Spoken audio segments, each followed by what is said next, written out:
Ever wondered why that weightlifter at your gym has been complaining about persistent shoulder pain? Could it be distal clavicle osteolysis? Let's dive right in. Distal clavicle osteolysis, also known as weightlifter's shoulder, is a medical condition primarily characterized by the painful development of bony erosions and resorption at the distal or far end of the clavicle. This is typically caused by repetitive trauma to the acromioclavicular or AC joint. This joint is where your collarbone or clavicle meets your highest point of the shoulder blade, known as the acromion. So, who does it commonly affect? Well, the name weightlifter's shoulder gives us a hint. This condition is most often seen in individuals who engage in heavy lifting or activities that put a substantial amount of stress on the shoulder. This includes not only weightlifters but also those involved in high-intensity sports or professions that require repetitive overhead movements. However, it's important to note that it can affect anyone, regardless of their daily activities. Why is understanding this condition so important, you might ask? Well, for one, shoulder pain is a common complaint among a wide range of people. It can be easy to dismiss it as just a sign of overwork or aging. However, persistent shoulder pain may indicate a more serious underlying issue like distal clavicle osteolysis. By being aware of this condition, individuals can seek proper medical attention and prevent the condition from worsening, which could lead to significant impairments in shoulder function. Moreover, for those in high-risk professions or hobbies, understanding distal clavicle osteolysis is vital. It could mean the difference between continuing to cause harm unknowingly and making the necessary modifications to prevent further injury. In a nutshell, distal clavicle osteolysis is a condition that shouldn't be overlooked. It's more than just a weightlifter's concern. It's a potential cause of persistent shoulder pain that could affect anyone. Understanding distal clavicle osteolysis could be crucial in identifying the cause of persistent shoulder pain. So, what causes distal clavicle osteolysis? Is it just about lifting heavy weights? Well, not exactly. While heavy lifting can certainly contribute, it's not the sole culprit. The root cause of this condition lies in the repetitive trauma to the acromioclavicular or AC joint, often found in individuals who perform heavy lifting regularly. This joint, where your collarbone meets your shoulder blade, is subjected to a great deal of stress in certain occupations and sports. Weightlifters, for instance, put this joint through a lot when they're hoisting those barbells. The same goes for laborers who are constantly lifting and carrying heavy materials. Over time, this repetitive stress can lead to the development of bony erosions and resorption, a process where the body breaks down and absorbs the bone tissue at the end of the collarbone, resulting in distal clavicle osteolysis. But it's not just weightlifters and laborers who are at risk. Anyone engaging in activities that put a repetitive strain on the shoulder can develop this condition. This might include athletes in sports like tennis, baseball, or swimming, where the shoulder is often used in a repetitive motion. Even certain everyday activities, if done repetitively, can lead to this condition.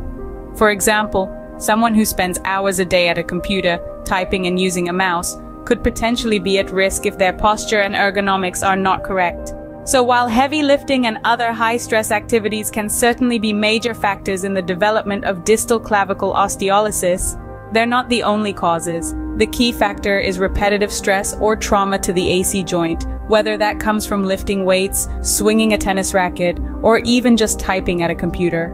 Remember, our bodies are incredible machines, capable of adapting and healing, but they also have their limits. When we push beyond those limits, conditions like distal clavicle osteolysis can occur.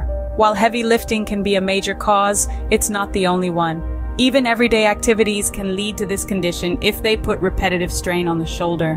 What are the telltale signs of distal clavicle osteolysis? How do healthcare professionals diagnose it? These are the questions we'll be answering in this segment. When it comes to symptoms, distal clavicle osteolysis often presents itself in a subtle manner.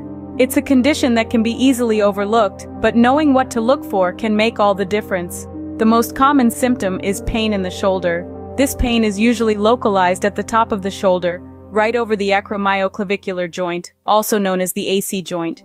It's often described as a dull ache, but it can also manifest as a sharp or throbbing pain. The pain tends to increase with certain activities, particularly those that involve lifting or overhead motions. Another frequently reported symptom is a sense of weakness or instability in the shoulder. This is because the erosion of the distal clavicle can affect the stability of the AC joint. Some individuals may also experience a decrease in their range of motion or notice a grinding sensation when they move their shoulder. Now let's move on to the diagnostic process. Diagnosing distal clavicle osteolysis involves a combination of clinical examination and imaging studies. The healthcare professional will begin by taking a thorough history, followed by a physical examination.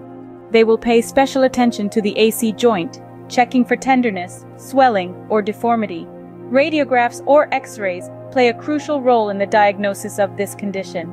These images can reveal telltale signs of osteolysis, which is the breakdown and absorption of bone tissue.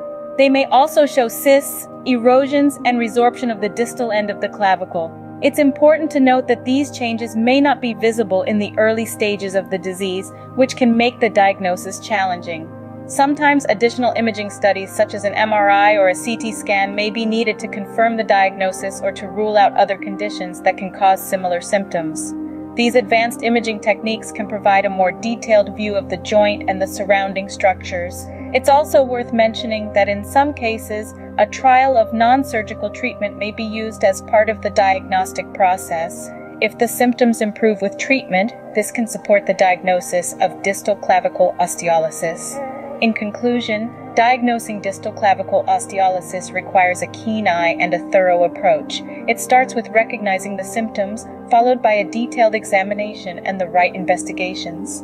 It's a condition that can be easily missed, especially in its early stages, but with the right knowledge and tools, healthcare professionals can accurately identify it. Diagnosis isn't always straightforward, but a keen eye and the right investigations can lead to a correct identification of distal clavicle osteolysis. So, what happens when someone is diagnosed with distal clavicle osteolysis?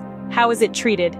Well, treatment options for distal clavicle osteolysis vary greatly depending on the patient's specific symptoms, their overall health, and the severity of their condition. The good news is, there are several paths to recovery we can explore.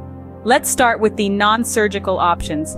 Non-steroidal anti-inflammatory drugs, or NSAIDs, are often the first line of defense. They help reduce pain and inflammation in the shoulder joint. In some cases, simple modifications to daily activities can also alleviate symptoms. This could mean avoiding certain movements that exacerbate the pain or adjusting workout routines to lessen the strain on the shoulder. Now, if these initial measures don't provide enough relief, corticosteroid injections are another option. These injections deliver powerful anti-inflammatory medication directly into the shoulder joint, offering more targeted relief. However, they're not a long-term solution and are typically used as a bridge to more definitive treatment. But what if the pain persists despite these treatments? Well, that's when we consider surgical options.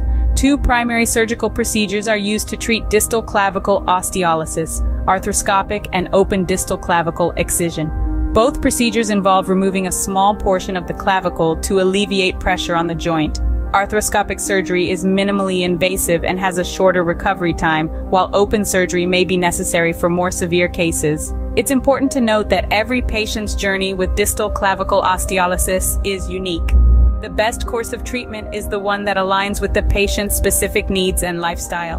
A healthcare professional can help navigate these options and find the right approach. And remember, the ultimate goal of any treatment is to reduce pain and inflammation, restore normal shoulder function, and improve the patient's quality of life. Treatment is individualized and depends on the severity of the condition, but with the correct approach, patients can expect to regain normal shoulder function. So let's quickly revisit what we've learned about distal clavicle osteolysis. This condition is a painful development of erosions and resorption at the distal end of the clavicle, commonly caused by repetitive trauma to the AC joint. The symptoms can be quite discomforting, often presenting as persistent shoulder pain. Diagnosis is typically made through radiographs of the shoulder, revealing osteolysis, cysts, and erosions of the distal clavicle. Treatment usually starts with a non-operative approach, including anti-inflammatory drugs, changes in activity, and corticosteroid injections. However, if symptoms persist despite these measures, arthroscopic or open distal clavicle excision may be indicated. It's paramount to remember that these are general guidelines, and each patient's treatment may vary based on their unique circumstances and overall health.